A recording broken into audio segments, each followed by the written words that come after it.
Nah sekarang kita bagaimana nih kalau kita mau benar-benar bergerak bottom of piramidnya, solusinya apa gitu ya. Nah saya ini kan senangnya nyindir, nyemoni, terus ngingetin, terus ya kadang-kadang ngamplengi, ya kadang-kadang ya nyangoni juga gitu ya. Hanya untuk membuat kita ini ada lawan tanding lah gitu, ada sekondan lah gitu ya. Kita nggak ingin ngenyek Sri Mulyani yang mega bintang tersebut banyak gelarnya, dan kita nggak ingin ngenyek Opung gitu ya yang maha pintar dan pintar melihat peluang. Tapi kita ingin lihat sisi lain dari muscle knowledge, jadi otot pengetahuan yang lain untuk diserap. Nah contohnya jadi yang kita anggap adalah, kita tahu ada UMKM, usaha mikro, kecil, dan menengah gitu ya, kita bagi. Terus di luar itu ada pengusaha besar. Pengusaha besar omset dan kapitalisasinya di atas 100 miliar. Itu kita tahu. Perusahaan besar di Indonesia ini ada sekitar 24.000 masuk kategori besar dengan omset di atas 50-100 miliar.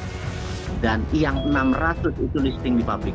Jadi kecil sekali yang listing di publik dibandingin misalnya perusahaan di Singapura yang hampir 20.000, Singapura perusahaan listing di publik, kemudian dibandingkan di New York Stock Exchange, Shanghai Stock Exchange rendah sekali kita punya. Nah di luar itu yang 50 juta adalah mikro, kecil, dan menengah, dan kita bagi lagi.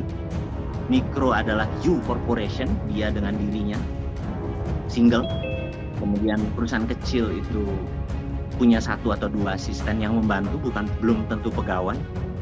Mereka ini dari 50 juta mungkin ini yang 47 juta gitu ya. Nah kemudian menengah ini ya omsetnya antara 500 juta sampai 50 miliar omset setahun ini, itu masuk kategori kelas menengah. Ini paling duanya 3 juta saja. Nah kita bedakan besar dan UMKM tadi. Yang besar tadi punya sistem yang namanya bank. Kalau mereka perlu dana, bank bisa cairkan karena mereka mempunyai jaminan. Sekali lagi, sistem perbankan ini sistem perbankan ini diciptakan untuk oligark. Sistem perbankan ini diciptakan untuk elitis. Karena syarat meminjamnya adalah aset base. Harus ada aset atau kolateral. Yang kedua, mereka bisa IPO, listing di dana publik yang tidak ada bunganya, nggak ada bagi hasil. Dan yang dilihat adalah kapital atau equity-nya mereka. Nah, apa yang terjadi di UMKM yang kelas kecil ini kan dia udah nggak punya aset, misalnya dia punya 10 ayam geprek, cabangnya 10, tapi tempatnya semua menyewa gitu ya. Nah, sehingga waktu pinjam ke bank nggak bisa, going public nggak nyampe gitu ya. Disinilah perusahaan kami, Santara, sebagai perusahaan urun dana pertama untuk UKM di Indonesia dan terbesar saat ini. Kami baru memiliki 300.000 investor receh. 300.000 investor receh itu naruh antara 5-10 juta. Jadi saat ini ada sekitar 2 triliun portfolio dari nasabah atau dari investor receh tadi. Dan saat ini kami baru membiayai 88 perusahaan menengah. Ngapunten ini, kami belum bisa mengerjakan perusahaan yang kecil atau mikro karena pembukuan mereka lemah sekali gitu ya. Kita nggak mungkin kayak malaikat bisa menyelamatkan semua orang. Kita ngambil perannya aja, yaitu kelas menengah yang 3 juta ini gimana caranya scale up, naik menjadi negara besar. Kalau mau menjadi negara besar, perusahaan yang 50 miliar ke atas omsetnya itu ya harus 20.000, harus 100.000 sampai 200.000 perusahaan, nggak kayak di Indonesia sekarang, tidak sampai 20.000 perusahaan besar gitu ya.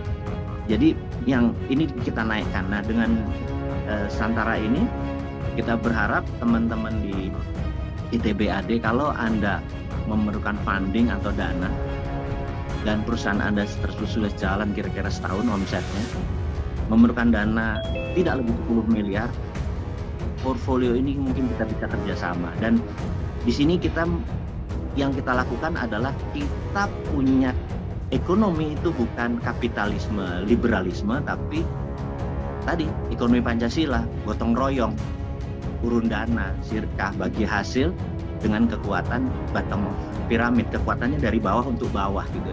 Nah kalau bawah untuk bawah ini bergerak bersama, ini akan naik dan membuat kekayaan indeks gini, kaya dan miskinnya makin mendekat karena bawah yang kita angkat gitu ya.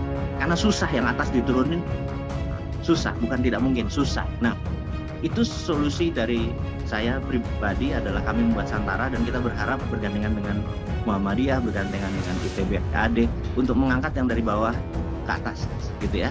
Nah kalau yang dari atas ke bawah mungkin di akhir diskusi saya kali ini itu ada, tapi perlu ide gila gitu ya. Adanya gini, di dalam buku psikologi terkenal yang namanya Warren Harding Effect. Warren Harding adalah presiden Amerika 1910, saya lupa ya tepatnya ya. Yang mau ceritakan Warren Harding Effect ini begini. Kita tahu Amerika di tahun 18 sekian sampai 1910 yang namanya orang kaya itu benar-benar oligarki itu lebih kaya bahkan dari Federal Reserve. Bahkan kalau teman-teman boleh cek di Wikipedia, di tahun 1898 Filipina itu minta merdeka dari Spanyol dan dia minta uang kompensasi. Si Spanyol minta 20 billion dolar waktu itu, sekarang nilainya mungkin 10 kali lipat dari itu. Dan Filipina dengan serta-merta minta ke Amerika untuk nebus ke Spanyol, dan Amerika tidak punya dana segitu. Amerika Federal Reserve minta bantuan dari Andrew Carnegie. Andrew Carnegie membayar 20 billion US dollar untuk kemerdekaan Filipina, sampai mati dia nggak pernah melihat apa itu Filipina kayak apa. Nah, story-nya bukan Filipina yang merdekanya dibayar ya, beda sama kita, merdekanya adalah dengan perjuangan. Fight kita berbeda gitu ya. Nah, poinnya adalah oligar lebih kaya dari Federal Reserve atau bank sentral. Nah, dengan ketimpangan kayak gitu, setiap presiden mereka bayar, sampailah ya kayak sekarang kita tahu ongkos untuk menjadi presiden itu 9 triliun. Saya tahu Anies nggak punya, Ganjar nggak punya, Ridwan Kamil nggak punya, pasti oligarki di belakang mereka, dan ya akhirnya akan begini terus gitu ya. Nah, ada cara untuk apa yang dilakukan oleh negara Amerika waktu itu di waktu itu. Ada 3 orang waktu itu lagi duduk di kafe gitu ya. Ini tahun 19 sekian ya. 3 orang nih anggap kayak Denny J.A, Indobarometer, si Kodari itu lagi duduk tuh, apa namanya itu, lembaga survei lah. Mereka lagi duduk-duduk nih ngelihatnya ada nggak benar negara Amerika nih kayak gini-gini menang oligarki lagi. Terus mereka ngelihat ada senator namanya Warren Harding. Senator ini loser, dia biasa aja. Bedanya dia tinggi, gede, ganteng gitu ya. Nah, dia lagi melakukan shoe shining, lagi gosok sepatu biar mengkilatkan. Dulu ada di ujung kafe itu suka ada tukang semir sepatu gitu. Mereka bilang, gimana kalau orang ini kita jadikan presiden gitu ya. Boleh juga nih gitu. Dia memenuhi persyaratan, vokalnya bagus, orangnya tinggi, ganteng gitu ya. Karena seseorang kalau tinggi, dia punya posisi superior. Jadi orang di bawahnya tuh inferior. Dan orang kalau intonasinya bagus, suaranya, vokalnya bagus, vocabulary-nya bagus, narasinya bagus, terus dia ganteng, dia akan menjadi mempesona gitu. Dan itu syarat Warren Harding untuk menjadi presiden cukup, tapi otaknya nggak ada gitu ya. Terus bertiganya bilang, mau nggak kamu jadi presiden? Mau gitu ya. Nah, mereka diskusi, Warren Harding ini diskusi dengan orang ini, kamu harus gini, kamu harus gini, kamu gini. Nah, 3 orang ini ngumpulin UKM, dapat 9 triliun lah, to make story short gitu ya. Dan akhirnya jadi presiden beneran. Begitu dia jadi, oligarki dia tekan gitu ya.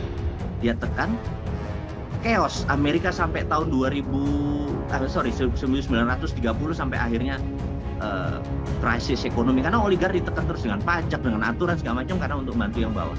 Puncaknya adalah 29 Black Monday, collapse saham. Habis itu 1933 presiden baru terpilih, FDR, Franklin Delano Roosevelt, dia jadi mengelola dengan printing money yang disebut green back gitu ya. Strategi ini printing money, dia membangun Amerika, dan disitulah kekayaan UKM sejajar, kekayaan negara naik, kekayaan UKM naik, dan oligar sejajar. Jadi triangle tadi menjadi levelnya sama sehingga Amerika menjadi negara seperti saat ini. Nah, di situ 2 hal yang saya pikir teman-teman mudah-mudahan dapat insight dari saya, walaupun sederhana ilmunya. Pertama, bottom of pyramid kita gerak dengan kekuatan berjamaah, urun dana, receh-receh aja menolong UKM. Yang kedua, kalau memang niat kita pilih Warren Harding-nya siapa, Muhammadiyah range semua supaya tidak tergantung dengan oligar, kita do something. Itu kira-kira dari saya, mudah-mudahan barokah, berkenan. Mohon maaf jika ada kata-kata yang sedikit provokator. Niatnya adalah untuk kita mengingatkan yang hak. Terima kasih semuanya. Wassalamualaikum warahmatullahi wabarakatuh.